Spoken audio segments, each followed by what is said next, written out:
Hello, welcome to the turret of pleasure here in the Enchanted Kingdom of Hermione.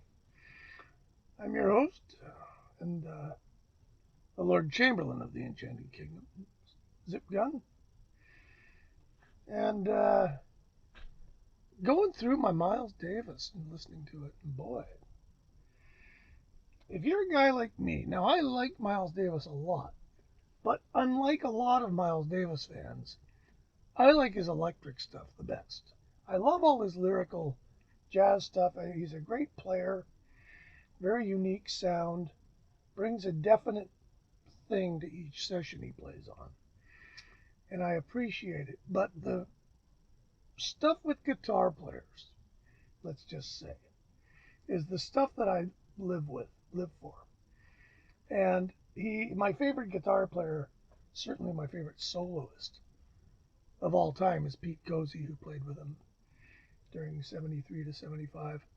And he worked with guitarists for a while. He didn't at first, like never. In the jazz days and bebop, I don't think he ever played with a guitarist. And finally, he did a song.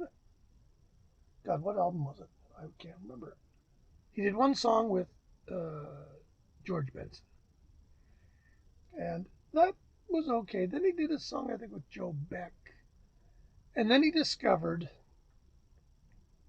John McLaughlin, and it was just terrific good luck because McLaughlin was just starting to figure his style out. Miles really wanted a sound that was, I guess you could say, Hendrix-like. And McLaughlin, though not sounding much like Hendrix, brought a whole new dimension to Miles's sound, rocked it out far more. Miles had married Betty Mabry, who got him into much more modern rock-oriented stuff. And he is the author of many fabulous box sets that have come out since he died. And the good folks at Columbia Legacy, for whom he recorded almost forever, have seen fit to reissue all of his output for them, pretty much everything, in deluxe box sets. And I'm discussing them one by one because I am that sucker. I bought them all. I haven't said that I am that sucker in a couple of the other ones, but I'm not going to say you got to be a sucker to buy these, because really all you have to be is a halfway serious Miles Davis fan. And if you're even a casual Miles Davis fan, you'll have heard of Bitches Brew. Bitches Brew was the big album, the one that really turned him into a rock star, if you will. And it went gold, I think, and it sold like way better than any of his previous records. And double album, back when double albums meant something. And it really broke him. I mean, he was already a star in the jazz world, but suddenly he was playing the Fillmore and, rock emporia. And in 1998, and then the chronology of these is kind of weird. So this one, 1998, back in the 90s, I don't know when the first one was, they started putting out box sets, really comprehensive box sets. And they started with the Gil Evans stuff, which we'll get to eventually, and made their way through all his important eras. And this one I'm going to do today is essentially, well, the title of it is The Complete Bitches Brew Sessions. And that is indeed what it is. Now, Bitches Brew, in the glare of nostalgia, isn't, I don't think, as great as everybody thinks it is. I think it's really good. Don't get me wrong here. But there's elements of the original record that have started to really bug me. And one of them is the editing. There's a lot of production hanky-panky in this record that really wasn't necessary. And the way we know now that it wasn't necessary is because all of this stuff, other than I do believe CD4, no. Wait a minute. I'm not sure how many of these are the original album versions. You have Pharaoh's Dance, Bitches Brew, Spanish Key, John McLaughlin. I do believe these are all the album versions. This is a 4 CD set, by the way. So then disc 2, Miles Runs the Voodoo Down, Sanctuary, and I think that's the end of the Bitches Brew album proper. Then you have Great Expectations and Orange Lady, which were both on the Big Fun album. Big Fun was a double album, came out in 74, and it had 2 sessions from this, one from On the Corner called Ife, and one from Jack Johnson. Go ahead, John. So we had Great Expectations and Orange Lady from that. We have one called Yafet and one called Corrado. I don't know if they made it to Directions or not. If not, they're premieres. There's a song here on disc 3, Trevere. Now this is unreleased anywhere, I think. It's really good. It's worthy of inclusion on this record. There's a piece called The Big Green Serpent, which is sort of like the next 2 tracks, The Little Blue Frog, alt take, 12 minutes, and The Little Blue Frog Master, 9 minutes.